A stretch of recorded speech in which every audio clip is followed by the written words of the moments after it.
Ladies and gentlemen, it's your brother Bolo VNR. We here in the space again, and hey y'all, please remember to hit the like button. I know y'all come in sometimes and y'all forget, but the main thing, man, y'all gotta hit the like button, man, and share the live stream. Come on now, stop playing.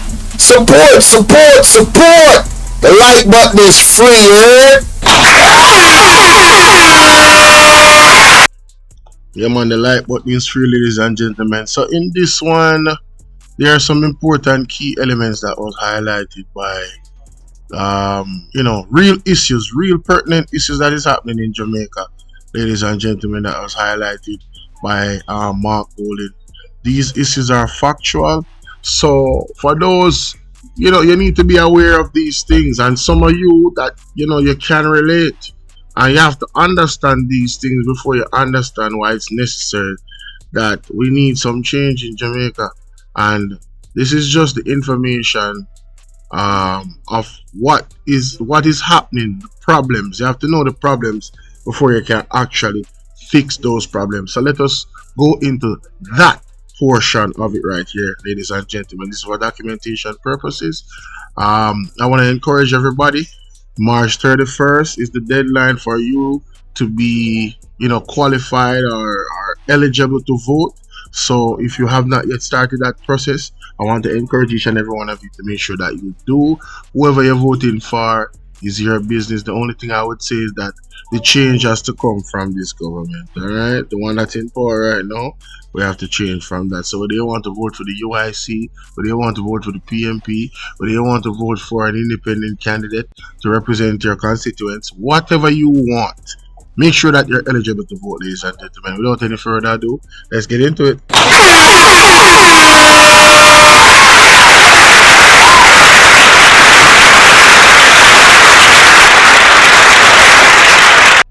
Mr. Speaker, over the past 13 years, Jamaica has put its public finances on a sound footing. The amount of our national debt relative to the size of our economy has been cut more or less in half over that period, with the debt now standing at roughly 69% of our annual gross domestic product. We are getting close to the 60% of GDP target that is fixed in our law as a fiscal target that we must reach by March 2028. This is a great national achievement. And it is a result of continuity of fiscal policy across successive political administrations. Some may ask, how has this benefited our people? It has meant that money that used to be spent on interest payments can now be spent on other things. It has provided choices as to how to allocate the national budget, choices that were not available before. Nevertheless, the outcome of all the sacrifices made to achieve this triumph in debt reduction has been deeply disappointing. Our national wealth is stagnant, as our economy is hardly growing. In fact, our economy experienced negative growth in 2024 and was in a technical recession at the end of the last 2 quarters in December 2024. Indeed, the credit rating agency, Fitch, in its recent assessment of Jamaica, made the telling point, and I quote, "Jamaica's credit ratings remain constrained by deep structural weaknesses, including subdued growth potential owing to a high crime rate, low productivity, and weak demographics, and vulnerability to external shocks, including weather-related." Mr. Speaker, macroeconomic indicators do not always tell the full story. Jamaica has statistically low overall unemployment numbers at 3.5%. However, Jamaica still suffers from chronic unemployment, low wages, and unstable incomes. According to the World Bank, 50% of non-agricultural jobs are informal, with no benefits or security. So, despite being employed, many Jamaicans are still struggling and are essentially working poor. They are unable to withstand sickness or other unexpected events. Too many of our people are in this vulnerable position, despite being employed. What's the first thing you do when you wake up in the morning? If you're checking your phone, stop that. Instead, try this technique.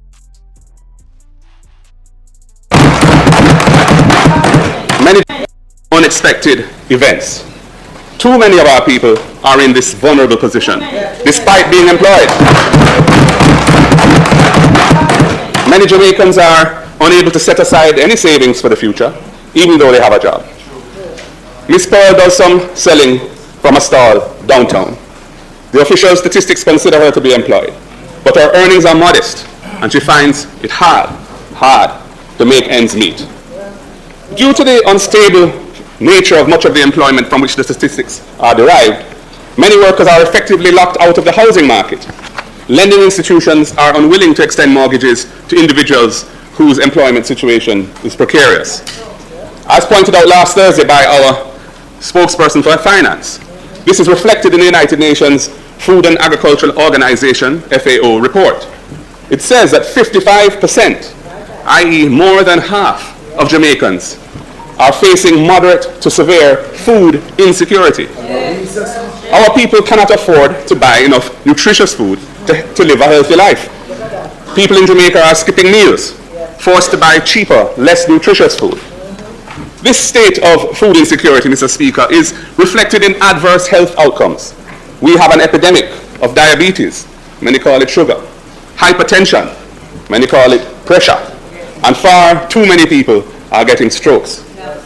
Some depend on cash pot winnings to determine whether they can provide a meal for their families on a given day. If employment is increasing, but your economy is not growing, it means that productivity is falling. If employment is increasing, but national wealth is stagnant, it means that jobs are being created, but they are low-paying jobs that cannot sustain a decent quality of life. Mr. Speaker, you cannot use statistics to tell a struggling man that he's not struggling. You cannot use statistics to tell a hungry child that she's not hungry, or an underpaid worker that he or she is doing well in life. People know what the reality of their lives is.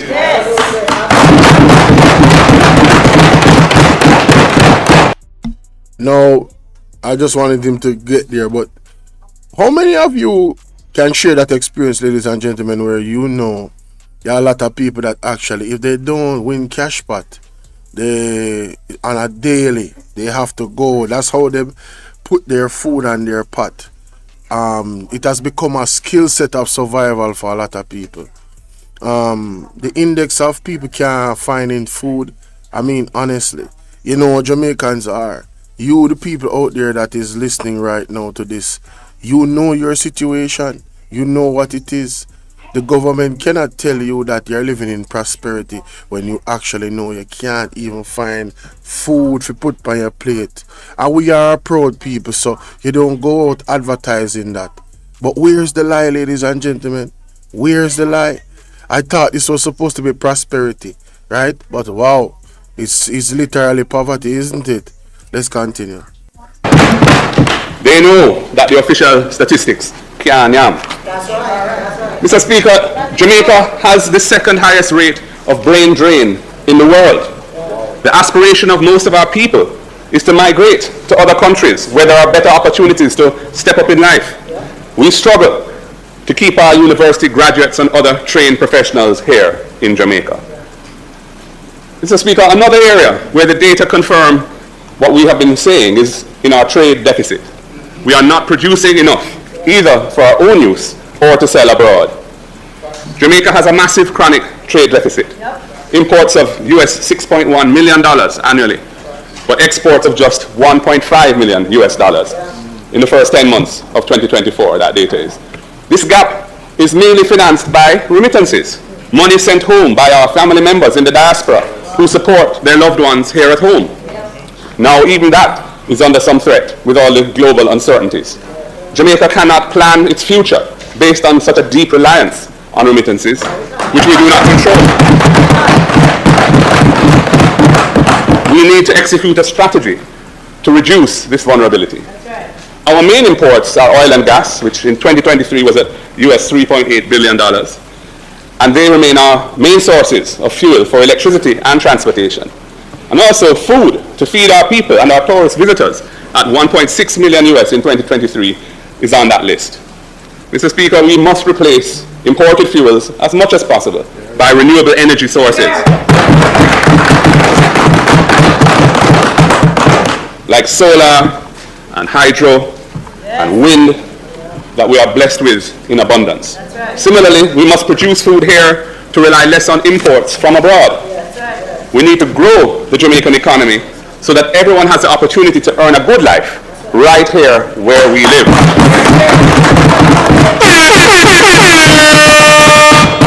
Mr. Speaker, after the Minister of Finance's presentation, the country really needs to be reminded that it was the last PNP administration which in 2014 passed the Financial Administration and Audit Amendment Act.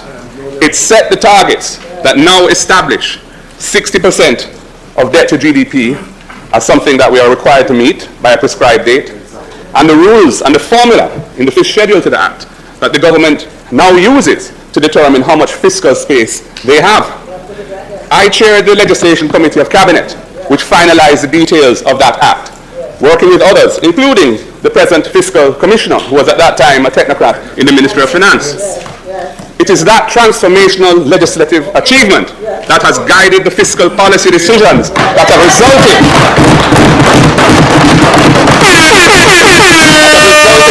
in Jamaica's remarkable performance in debt reduction over the past 12 years. Even former Minister of Finance Nigel Clark had to acknowledge the PNP's role in steadying the ship in his 2020 budget presentation. He said, "Moving forward in a direction of national unity, I want to take a moment to recognize the work done by the prior administration, in particular, former Prime Minister Portia Simpson Miller and former Finance Minister Dr. Peter David Phillips, in doggedly pursuing the extended fund facility and rallying Jamaicans around it." That's right. The historical record is clear. The crucial reforms and economic management that have created the long-term stability in Jamaica's finances began with the last PNP administration under Portia Simpson Miller with Dr. Peter Phillips as Finance Minister. They understood the historic nature of their assignment and they championed change. We acknowledge that the current government continued what we had started. Jamaica has benefited from continuity in this journey. But let no one forget, we did the heavy lifting.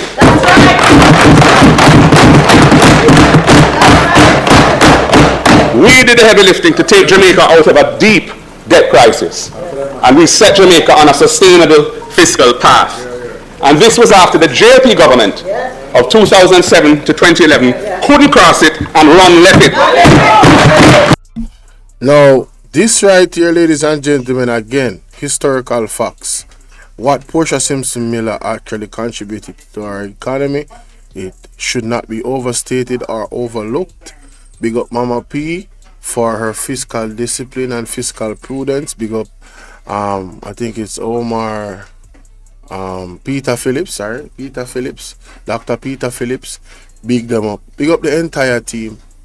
All right. When it comes to that specifically. All right, my boss.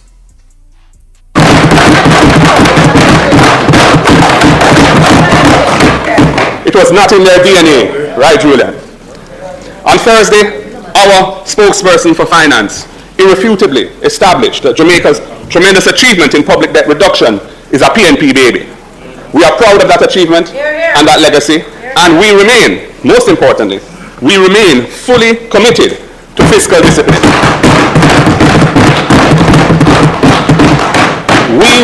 Mr. Speaker, we will not do anything that would jeopardize the sacrifices that have been made by the Jamaican people to get our country where we are.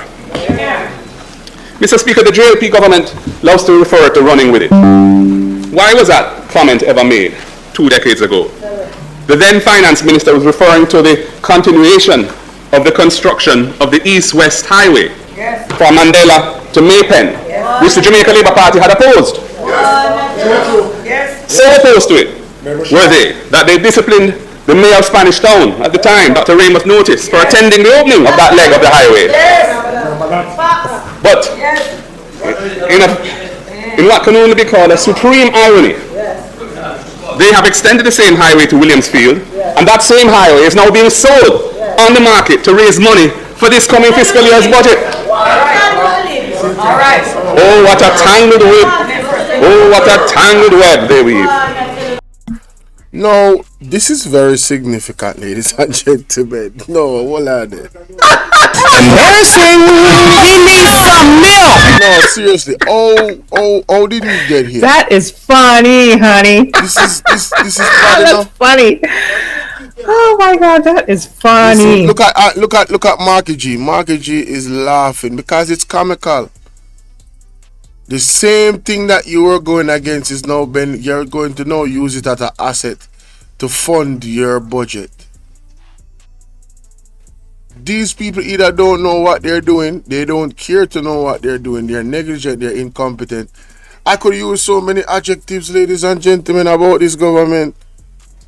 How you have a problem with the highway and now you're using the highway as leverage to fund the economy? No. But years ago, it was foolishness. You see how that works? Hey, the Bible tell you, a man without vision half a perish. These people have no ideas. I've heard people say it, but now I'm proving it to myself that they really don't have any ideas. I don't think they ever had ideas. They are copycats because their real intentions is not to grow. They only want to seem as if they're doing something. They want the optics of it. That's why they always a cut ribbon. But in terms of actually doing something, nah, that ain't it. Let's continue. When they practice to deceive. Mr. Speaker, what about the current situation? The budget for this fiscal year now ending, 2024-25, was funded by over 70 billion of non-tax revenues, which came from the sale of 12 years of future income. That meant that what is to be earned over 12 years from Jamaica's future revenues from the Norman Manley International Airport was sold, and sold so that that money could be spent now. How was the money used? To finance various recurrent expenses, a one-time so-called reverse income tax credit, 1 year of some other tax relief that is going to be an ongoing annual cost to the budget, and some other expenditures. None of these will have a lasting beneficial impact on the future of this country. Mr. Speaker, recurrent expenditures ought properly to be funded from revenues generated in the year in which those expenditures are incurred, not by selling off future income and leaving the cupboard empty for years to come. Mr. Speaker, not one school, not one hospital, not one water reservoir, no other lasting national asset has been built with those funds. Nothing that will deliver sanity to the country throughout those 12 years when the income has been disposed of. Mighty God, we need your divine intervention. We're tired of the labor rights. We're tired of the green people. We are so far. We can't take it no more. We need it. We need it. Help. Help. Jesus Christ of Nazareth. Psalm 46. God is our refuge and strength is a liberator.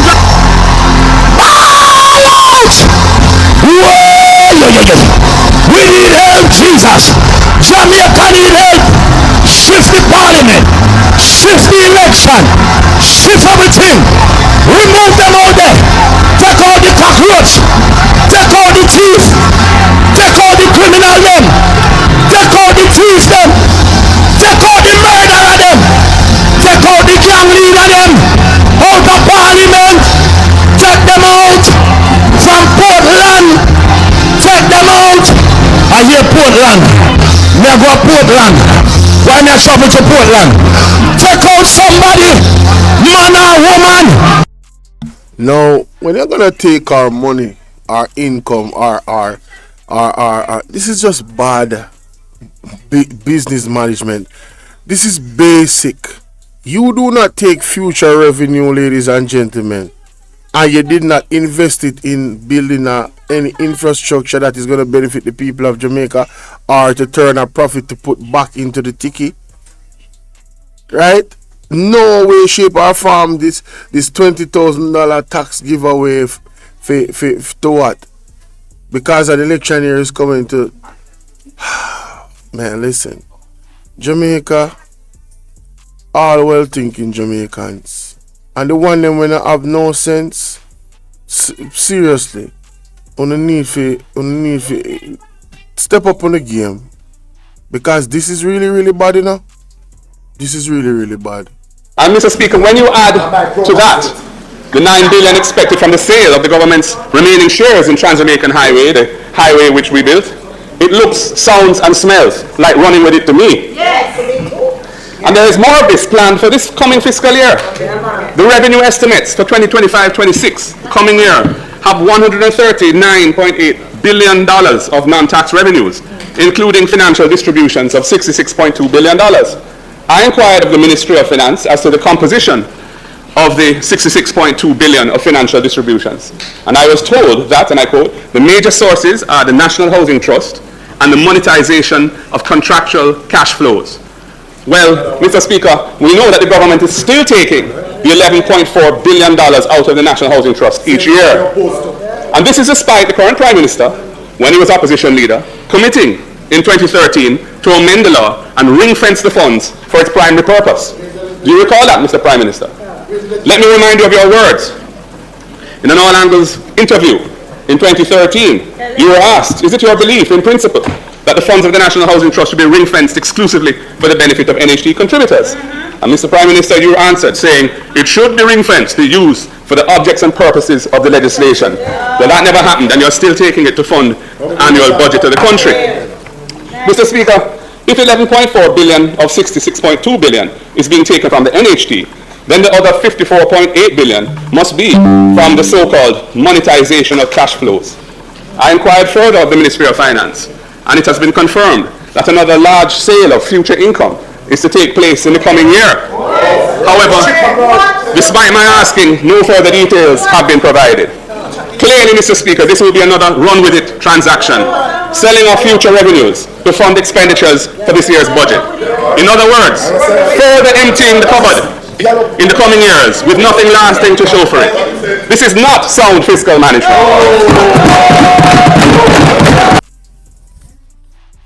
So, they did it once, and now they're gonna do it again.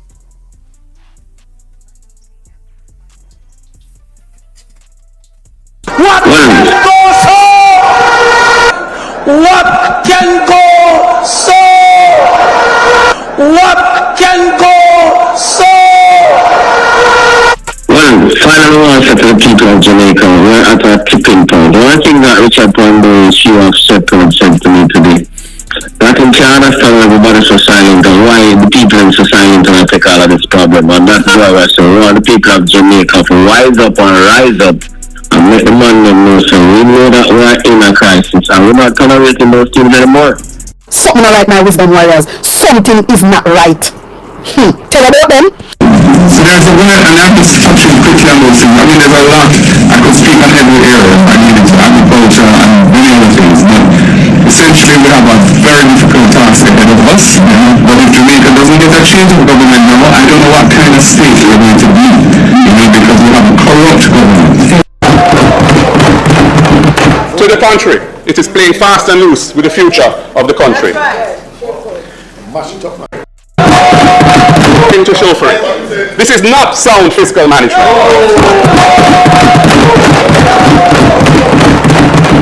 To the contrary, it is playing fast and loose with the future of the country. Mr. Speaker, Jamaica's economy needs to grow stronger and faster. When this government came to office 10 years ago, it quickly pronounced 5 in 4.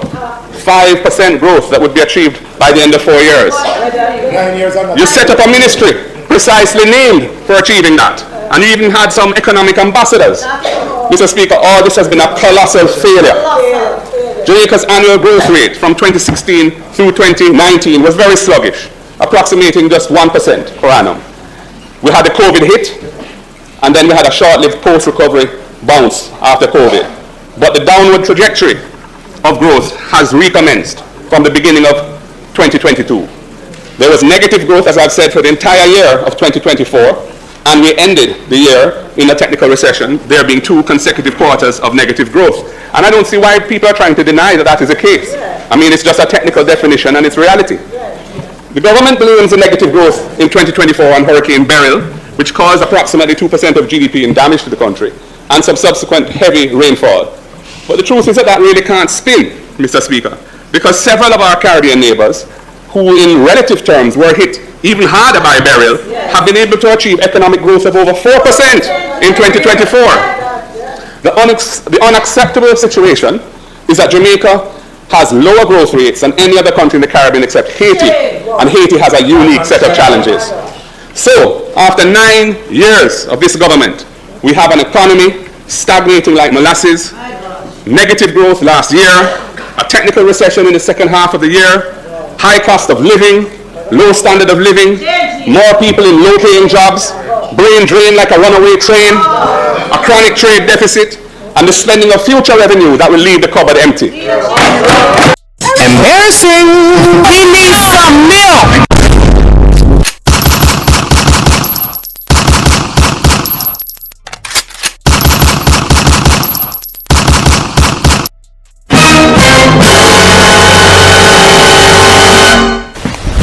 Emotional damage! Wow. Where did he lie? Where did he lie, ladies and gentlemen? When I say we are in trouble, you know, we are in trouble.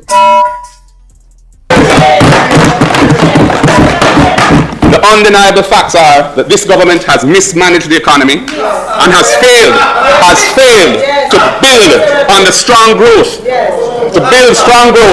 from the fiscal gains that we engineered when we were last in government. Things have to change.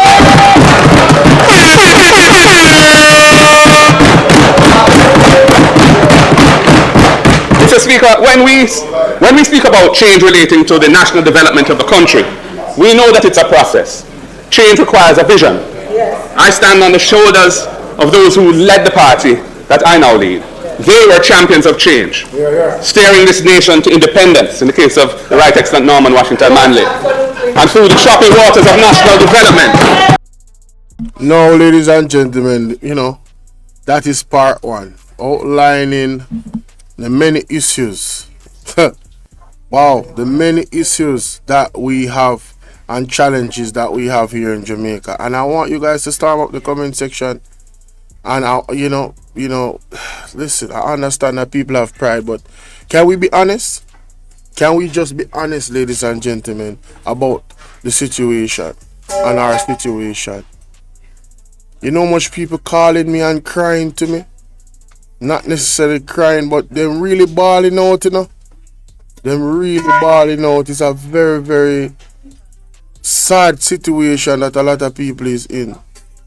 I am not far from it, to be honest with you. If I'm being honest, it's just the grace of God why, you know, finding a way out. To be honest with you, God has blessed me. There's no other explanation. You understand? But we still have real challenges. Still have real challenges. When I hear him talk about not having the money to go to the doctor, that is the reality for a lot of people. Listen, honestly, I think I think maybe 85% of Jamaicans are in the space where they cannot afford to get sick. They literally can't afford to get sick because they don't know where the money is going to come from for the hospital bill, right? And then you have the nutrition problem, where most people are not getting the meals that are supposed to keep them healthy, but the meals that are going to push them into sickness. Them not getting nutritious meals. And then the man, listen man, when you look at all of this, is like the perfect storm of madness economically. So they're gonna now sell off more of our future assets, and to use those assets to fund the budget. 12 years of income used already in one instance of an asset that we have, and now they're going to go into the next budget with more of the same. Let me know what you think in the comment section here, man. Hey y'all, please remember to hit the like button. I know y'all coming sometimes and y'all forget, but the main thing, man, y'all gotta hit the like button, man, and share the live stream. Come on now, stop playing.